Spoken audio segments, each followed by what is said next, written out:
Alors il y a des similitudes, par exemple le fait, tout ce qui est autour du contenu original, le fait d'être régulier dans sa façon de poster, le fait d'avoir sa propre voix, VOX, mais c'est-à-dire de créer sa ligne édito, une incarnation forte, que ce soit pour une personnalité ou pour un média et d'être fidèle à cette incarnation-là.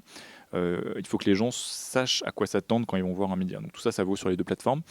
En revanche, les critères d'utilisation sont il y a des différences. Instagram, une plateforme qui est un peu plus jeune, qui est aussi très centrée sur les personnalités. Donc en fait, c'est encore plus important d'incarner sur Instagram que sur Facebook ses contenus.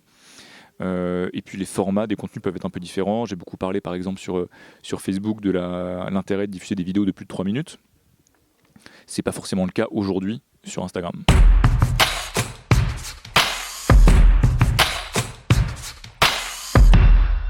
Oui, on les accompagne, mais non, on leur conseille pas sur leur ligne éditoriale, parce que ça, c'est vraiment à chaque média, à chaque personnalité de trouver sa propre voix.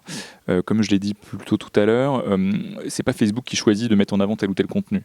En revanche, on partage les bonnes pratiques, les meilleurs conseils à nos partenaires pour qu'ils optimisent leur présence et pour qu'ils aient le plus d'audience possible sur la plateforme. Donc, c'est à eux de trouver leur ligne éditoriale, à eux de comprendre à qui ils s'adressent, et ensuite, nous, on les aide pour optimiser la façon dont ils utilisent la plateforme pour arriver à leurs objectifs.